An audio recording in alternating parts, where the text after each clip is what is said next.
Hello friends, welcome to my channel RS vlogs. ఈరోజు మన ఛానల్లో గోవా సిరీస్లో భాగంగా గోవాలో ప్లేసెస్ని ఎక్స్ప్లోర్ చేయబోతున్నాను. గోవాలో విజిట్ చేయవలసిన ప్లేసెస్లో మొట్టమొదటిగా నేను మీతో ఈరోజు టెంపుల్ గురించి చెప్పబోతున్నాను. అదేంటి గోవా అంటే బీచ్లు, పార్టీలు, మందు, చిందు, విందు ఉంటాయి అనుకున్నాం కదా, ఇదేంటి టెంపుల్స్ కూడా గోవాలో ఉంటాయా అని అనుకుంటున్నారా? ఉన్నాయండి. గోవాలో బీచ్లే కాదు, పార్టీలే కాదు, ఎన్నో ఆలయాలు, పురాతనమైనవి, చాలా ప్రాచీనమైనవి, పాండవుల కాలం నాటి ఆలయాలు కూడా చాలా ఉన్నాయి. వాటిల్లో ఒకటే ఇప్పుడు మనం చూడబోయే ఆలయము. ఇప్పుడు ఫస్ట్ అయితే మనం ఈ ఆలయానికి ఏ విధంగా చేరుకోవాలో చూద్దాము. మనం నిన్న వీడియోలో పల్మరీనా రిసార్ట్ గురించి మీతో షేర్ చేశాను కదా, సో ఆ రిసార్ట్ నుంచి మనకి ఈ టెంపుల్ 35 నుంచి 40 కిలోమీటర్స్ డిస్టెన్స్లో ఉంటుంది. అంటే బాగా బీచ్, కాలింగట్ బీచెస్కి 35 నుంచి 40 కిలోమీటర్స్ డిస్టెన్స్లో ఉంటుంది ఈ ఆలయము. సో ఈ ఆలయానికి వెళ్ళాలంటే గోవాలో ఈ ఆలయానికే కాదు, మీరు ప్లేసెస్ విజిట్ చేయాలంటే బెస్ట్ ఆప్షన్ ఆల్రెడీ చెప్పాను కదా, బైక్ రెంటల్స్. పర్ డేకి 400 నుంచి 500 ఛార్జ్ చేస్తారు. సో అవైతేనే మీకు బెస్ట్. నార్మల్గా ఇలాంటి ప్రైవేట్ వెహికల్స్లో ఎక్కువ అమౌంట్ అయితే వాళ్ళు ఛార్జ్ చేస్తారు. సో మీరు ట్రాన్స్పోర్టేషన్ కొంచెం చూసి ప్లాన్ చేసుకోండి. సో ఇప్పుడైతే మనం టెంపుల్కి రీచ్ అయిపోయాము.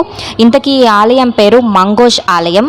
ఈ ఆలయంలో ఆ పరమేశ్వరుడు తనంతట తానే స్వయంగా వచ్చి కొలువయ్యాడంట.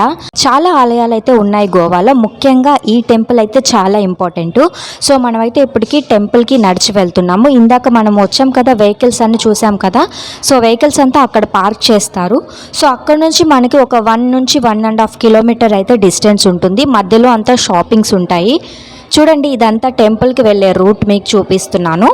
ఈ ఆలయం అయితే చాలా అద్భుతంగా ఉంటుంది. పురాతనమైనటువంటి కట్టడాల్లో మహాదేవ్ టెంపుల్ ఒకటి. దీనిని మంగోష్ ఆలయం, మంగీష ఆలయం, మహాదేవ్ టెంపుల్ అని కూడా అంటారు.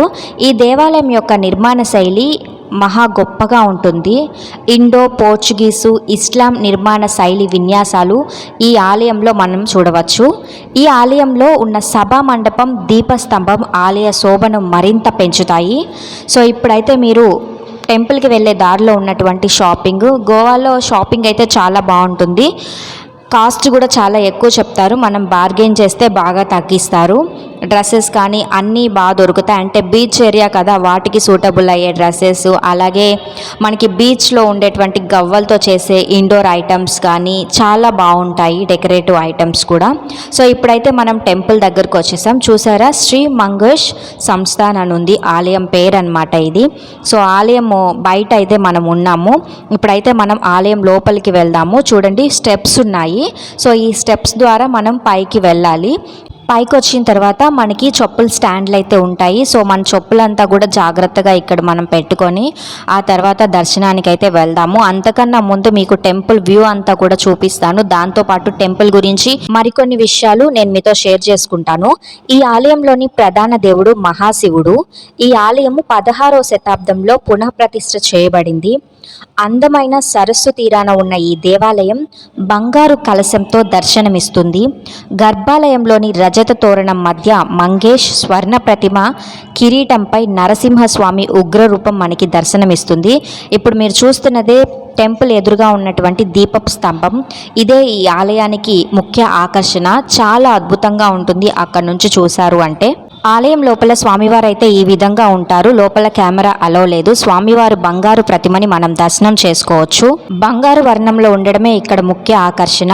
మంగేష్ ప్రతిరూపం అయితే ఈ విధంగా ఉంటుంది. ఆలయంలో శాలువాలతో, పుష్పాలతో, ఆభరణాలతో స్వర్ణ ప్రతిమను నిత్యం అలంకరిస్తారు.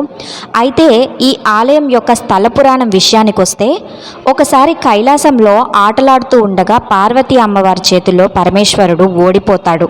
దీంతో అలిగిన శివుడు ఈ ప్రాంతానికి వచ్చి నివాసం ఏర్పరచుకుంటాడు. ఆ మహాశివుణ్ణి అన్వేషిస్తూ అమ్మవారు ఇక్కడికి వస్తారు. అమ్మవారిని చూసిన పరమేశ్వరుడు అమ్మవారిని ఆట పట్టించడం కోసం అమ్మవారి ముందు పులి రూపంలో దర్శనమిస్తారు. అమ్మవారు హఠాత్తుగా వచ్చిన ఆ పులిని చూసి ఒక్కసారిగా భయభ్రాంతులవుతారు.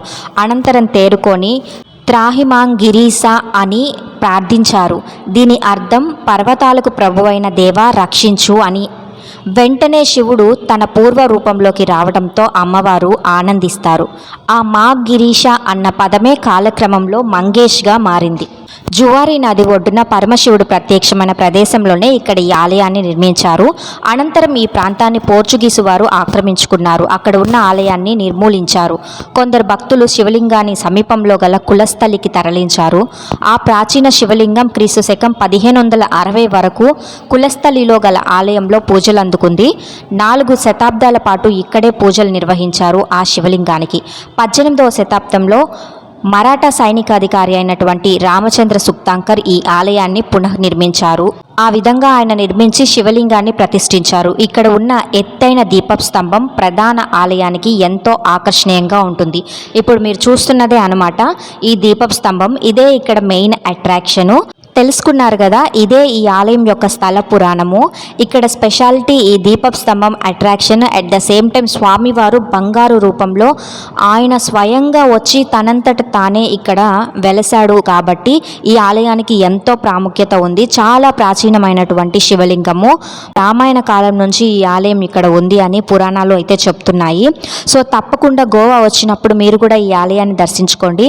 ఈ ఆలయంలో స్వామివారిని దర్శనం చేసుకున్న తర్వాత బయటకు వచ్చిన తర్వాత మనకి వినాయకుడు, అలాగే గ్రామదేవత అయిన శాంతారి, వీరభద్రుడు, చాలా ఆలయాలు అయితే ఉన్నాయి. సో మనం అవన్నీ కూడా చూడొచ్చు. ఇది యజ్ఞ మందిర్. ఇక్కడంతా కూడా ఆలయానికి సంబంధించినటువంటి పీఠాధిపతులు అలాగే చాలామంది అయితే ఇక్కడ ఉంటారు. సో ఇదంతా ఆలయం వంటశాల అవన్నీ కూడా ఇక్కడ ఉన్నాయన్నమాట రూమ్స్. చూడండి చాలా అద్భుతంగా ఉంటుంది టెంపుల్ నిర్మాణము. చాలా అక్కడుండి చూస్తే ఇంకా బాగుంటుంది. మీకు వీడియోలో ఎలా అనిపిస్తుందో ఏమో కానీ. సో మనకి లోపల పూజ కూడా చేస్తారు. కెమెరా అలో లేదు కాబట్టి మీకు నేను చూపించలేకపోయాను. అందుకే స్వామివారి పిక్ అయితే యాడ్ చేశాను.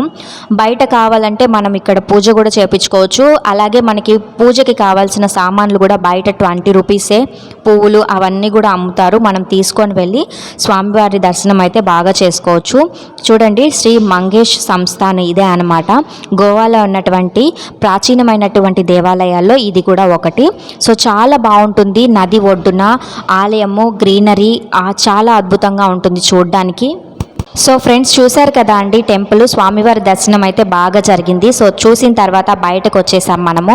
సో బయట అంతా కూడా షాపింగ్ అయితే ఈ విధంగా ఉంది. మనకి హ్యాండ్ బ్యాగ్స్, డ్రెస్సెస్, అలాగే మనకి ఇంటికి కావాల్సినటువంటి డెకరేటివ్ ఐటమ్స్ చాలా బాగుంటుంది షాపింగ్. కాస్ట్ అయితే ఎక్కువ చెప్తారు. సో మీరు తప్పకుండా మంచిగా షాపింగ్ చేయండి. సో ఇదేనండి ఇవాల్టి వీడియో. రేపటి నుంచి గోవాలో ఉన్నటువంటి బీచెస్ అన్నీ మీకు చూపిస్తాను.